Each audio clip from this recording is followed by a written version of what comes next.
With the third pick in the 2009 NBA Draft, the Oklahoma City Thunder select James Harden of Arizona State University. Getting excited for the upcoming season playing Yeah, around? I mean, I'm happy. You know, James finally here. I heard it's a very long season, but I mean, I got to get used to it and how my teammates are aware. Here comes Green. Kobe loses it. Westbrook back to Durant. Harden from the corner. He's got a shot at a 4-point play. Shot clock to 5. Harden for 3. Yes. Spurs call for time. Here now. Hollister with the tip, picked up by Durant. Westbrook, one man to beat, but it's James. Puts it in and a foul. Wade splits the defense. Knocked away, stolen by Fisher. Harden ahead to Cephalosha. Back to Westbrook. Durant puts up a 3. Bang! Kevin Durant makes it a 2-point game. We are seeing a team grow up in front of our eyes and mature. James Harden is a coveted player, you know, but I don't think anyone covets him, you know, as much as we do.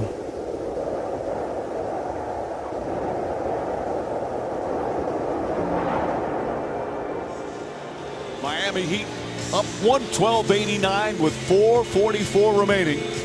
Ready to clinch their second NBA title against an Oklahoma City team still so young. Second youngest starting 5 in finals history.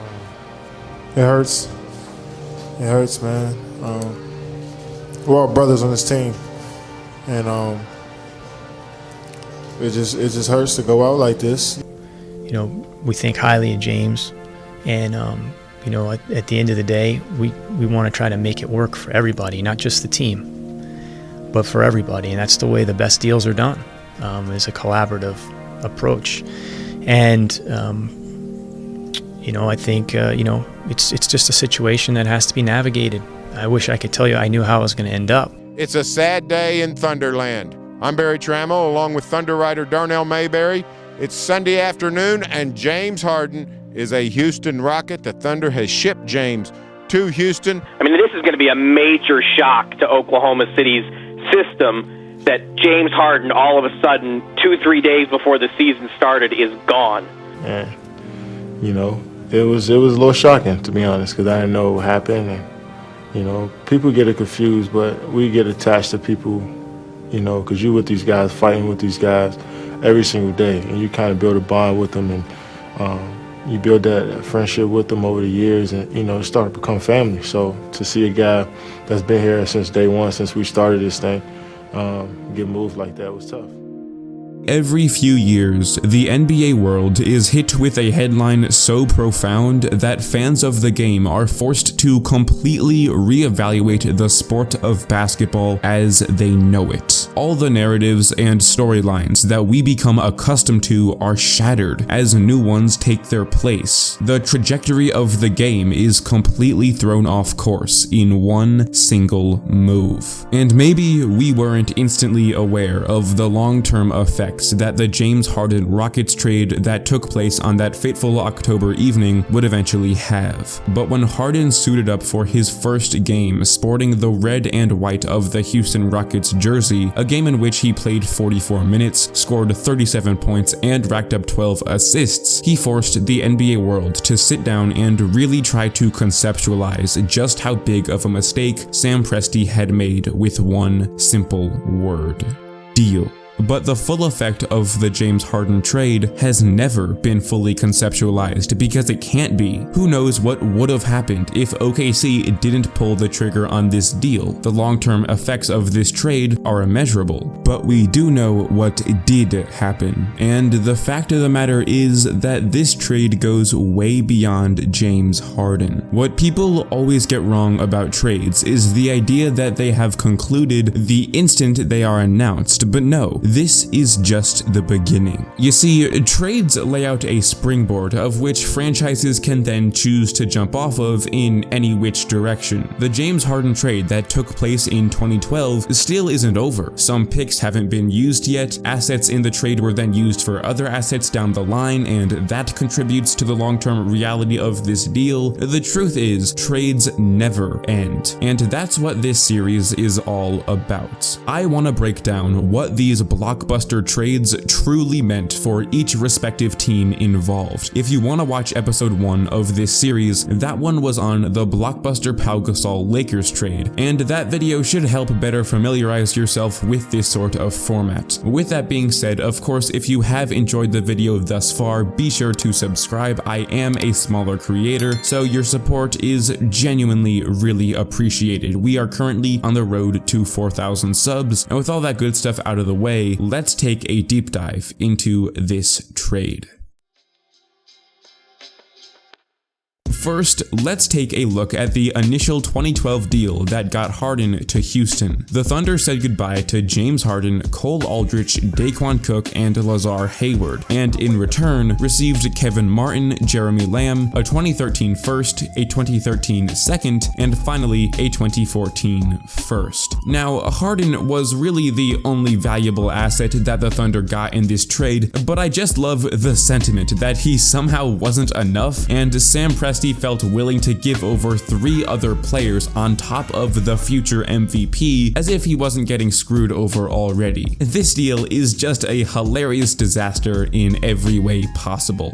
Let's start things off by looking at Houston's side of things. Now, this timeline is going to get super long and super complicated, but regardless of all the long-term effects that this trade had that we are going to break down in this video, no aspect of this deal is as important as the direct impact that James Harden had on the Rockets the instant he joined the team. Harden spent 8 full years in Houston, in which he was named to the All-Star team every single year. He led the league in scoring 3 times, carried the team to the conference finals twice, won the MVP in 2018, and cemented his legacy as an all-time great guard pretty much exclusively during his time with the Rockets. But even when the Beard found a new home in Brooklyn, Houston didn't end up at a complete loss, because remember, Harden became a net as a result of a trade. This deal involves many teams and is very complex, but all we care about is what Houston gave up and what they got back in return. What they give up is a player who is directly involved in the initial 2012 Thunder Rockets trade that this video is all about. So, perfect. After years of service for the Rockets, Houston will give up Harden and in exchange receive Victor Oladipo, Dante Exum, Rodinas Kurucs, as well as 7 picks. So now we can add the likes of Oladipo, Exum, and Kurucs to the list of players that the Rockets got out of that 2012 deal. Except it doesn't end there, because the Rockets almost instantly turned around and traded Victor Oladipo to the Heat for Avery Bradley, Kelly Olynyk, and a 2022 first-round pick. Then they shipped off Kurucs to the Bucks for DJ Wilson. So now James Harden has turned into a hell of a lot more than just James Harden. In total, when we break down the complete long-term impact of Harden's involvement in this trade, we now find ourselves dealing with 6 new players and 8 total picks. Trading for James Harden isn't just trading for James Harden. Down the line, it will become so much more. And remember, Houston now has 7 picks from Brooklyn and 1 more pick from the Heat. These picks will eventually turn into players that will continue to carry on the legacy and influence of the original OKC trade, since these picks are in Houston's hands only because of a chain reaction that was caused by Sam Presti pulling the trigger all those years back. Aside from Harden, Houston received 3 other players in the initial OKC deal, so let's bring them into the mix. Aldrich will only ever play 30 games for the Rockets before they trade him to the Sacramento Kings, with Tony Douglas, Patrick Patterson, and cash. In exchange, the Rockets get Thomas Robinson, Francisco Garcia, and Tyler Honeycutt. Now, this current trade with the Kings, of course, wouldn't have been possible without the inclusion of Douglas and Patterson Iverson, but these players have no connection to the initial 2012 Harden trade that this video is all about. So for this reason, we're gonna have to play a little bit of a guessing game. We have to ask ourselves the question, what asset was Houston able to receive as a result of giving Cole Aldrich up? Well, Thomas Robinson was the 5th overall pick, just coming into his sophomore season. There's still some hype surrounding his name, and he's not gonna get traded for bum-ass Cole Aldrich. On the other hand, Tyler Honeycutt didn't even really have an NBA career at all. At the very least, Aldrich had a somewhat lengthy NBA career, so in my opinion, it's realistic to assume that the inclusion of Aldrich in this deal is what convinced Sacramento to give Houston Francisco Garcia. I know, it is faulty logic, and I admit that, but it is the best we got.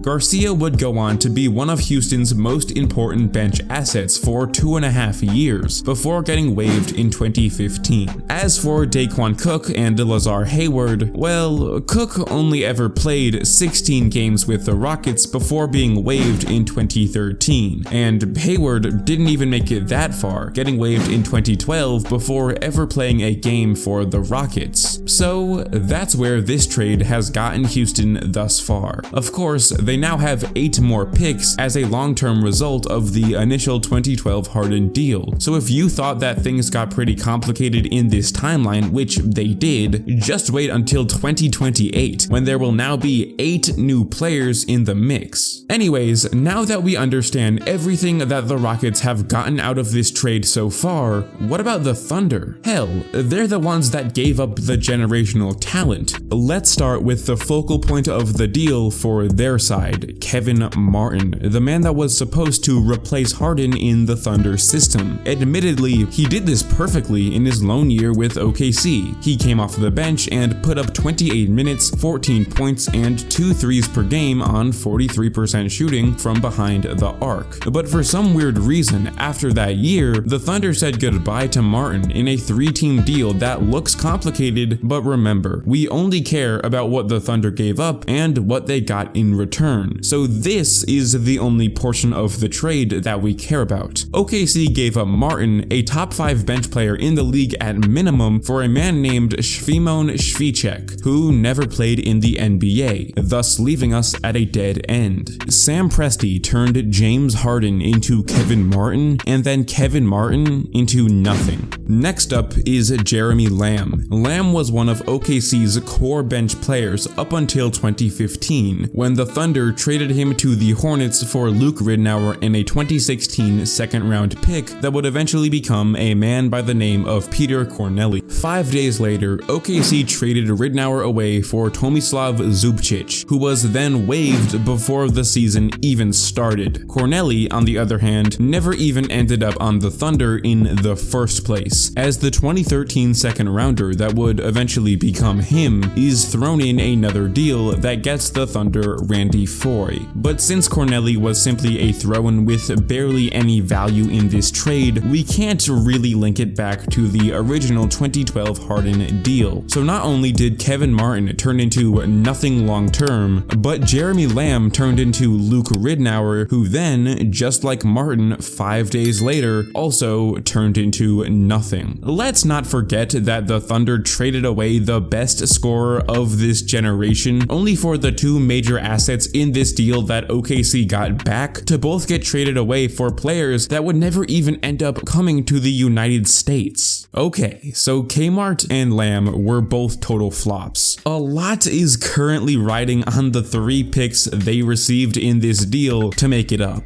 And of those picks, they actually hit the first one out of the park. With Houston's 2013 first-round pick, the Thunder drafted Steven Adams, who was a reliable above-average starting center that was a solid third option behind Westbrook and Durant for years. But by the end of 2020, unfortunately, OKC decided it's finally time to say goodbye, and so they shipped off Adams to the Pelicans in a deal that ends up getting Drew Holiday to Milwaukee, Eric Bledsoe to New Orleans, and George Hill to Oklahoma City. It's yet another complicated trade, but essentially all we care about is the fact that the Pelicans got Steven Adams, Eric Bledsoe, and 4 Milwaukee first-round picks, and the Thunder received George Hill, Darius Miller, Kenrich Williams, Zylan Cheatham, Josh Gray, a first from Denver, and 2 seconds from New Orleans. Eric Bledsoe has nothing to do with this timeline, but he is a big part of this trade for the Pelicans, so we have to take his presence into account. We're now forced to play that same guessing game that we had to with Cole Aldrich. In my opinion, Bledsoe and George Hill can kind of cancel each other out. I believe they are of a similar talent level, and the rest of the assets that OKC got in this deal, in turn, can be attributed to Steven Adams' inclusion. Now, unfortunately, Kenrich Williams was the only guy out of these 4 players that OKC got in exchange for Adams to not get waived by the Thunder this year. Neither Zylan Cheatham nor Josh Gray played a single game for the Thunder, while Darius Miller put up 11 minutes and 4 points a game over the course of his 18-game stint with OKC before he was waived in April. We now have to address the 2013 second rounder that the Thunder also got out of the James Harden trade. OKC used this pick on Alex Abrines, who didn't come over to the NBA to join the Thunder until 2016. He gave them a few years of being a serviceable shooter off the bench before getting waived in 2019. So everything about him and his stint with the Thunder is a pretty straightforward dead end. The 2014 first rounder that was also part of the Harden trade is just as straightforward as well. With it, OKC drafts NBA bust Mitch McGary 21st overall, who spends 2 years with the Thunder and provides damn near nothing to the team before being waived in 2016 after facing multiple suspensions without pay from the NBA as a punishment for his countless violations of the league's anti-drug policy. My guy just couldn't stay off the drugs. And that wraps up the complete long-term impact of the 2012 James Harden trade. We've gone through each and every asset involved and have broken down what they became. So now the time has come to reveal the full trade in its entirety, including all the pieces that weren't initially part of the original deal, but ended up on their respective teams as a direct result of this trade at some point down the line. In other words, here is the long-term impact of this move. Drumroll, please.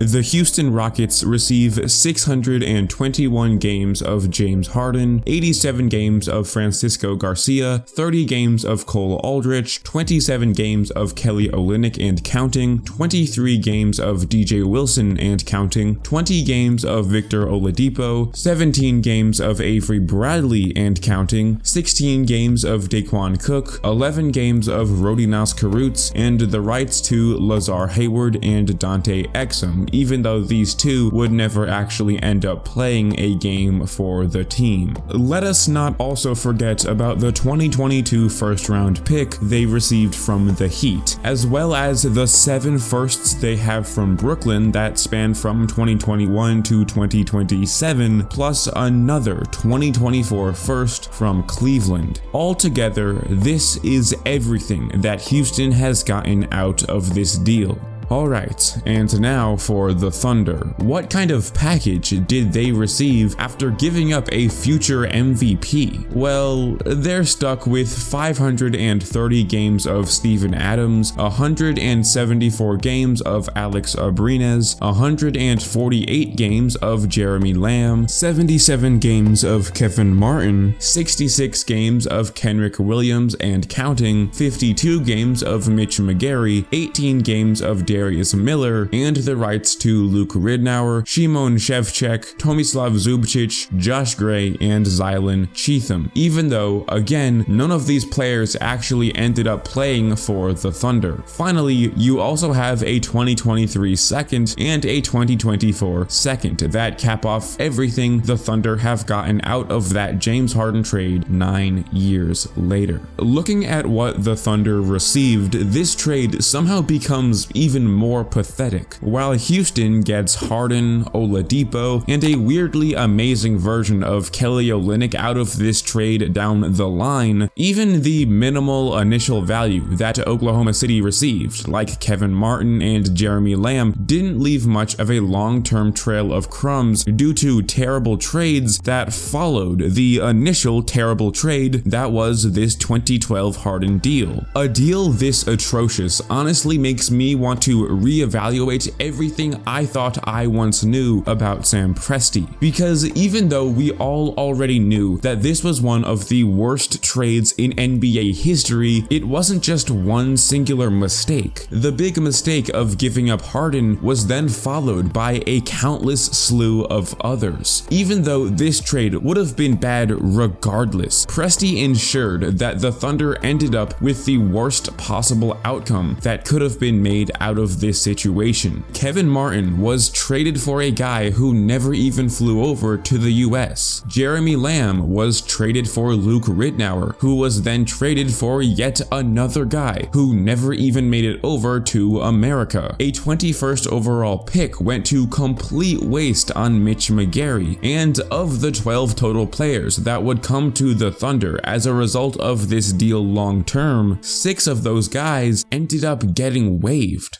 The James Harden trade is simply the most prominent example of the Presti formula at work. Presti is almost too ambitious. He's motivated by a utopian vision he has of his teams, becoming a dominant, unstoppable force incomparable to anything in NBA history. And because of this vision that he has, he'll take Szymon Szewczak and whatever extremely limited star potential he may have over Kevin Martin, a top-tier bench guy who we all know won't be a star, but he will play a role that is essential to all great teams. Because Presti doesn't want a great team. He wants his team to boast unfathomable dominance. He had the big 3 of the future right there in his hands, but it just wasn't good enough. Nothing will ever be good enough to fulfill his vision, and in his pursuit to sprint to the top of the highest metaphorical NBA mountain, he will ignore the fact that he hasn't even tried to climb over one of the small rocks in his own backyard. For anyone that thinks there is any sort of absolute guarantee that the Thunder will be a powerhouse in the future because of all their picks and young talent and all this good stuff, please be aware of who Sam Presti is, how his vision works,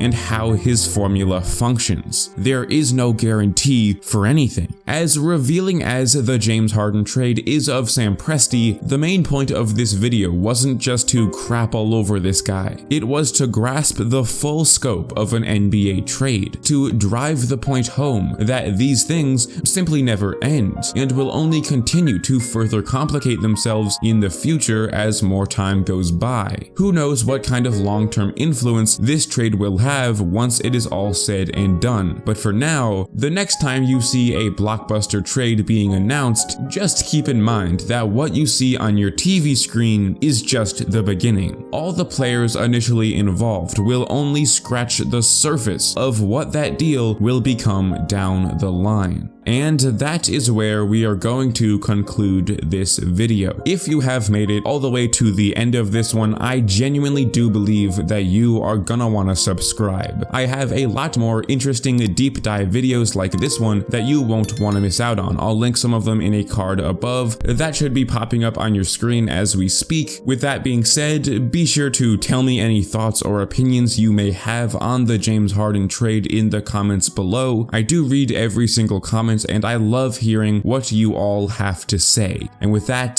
stay safe out there.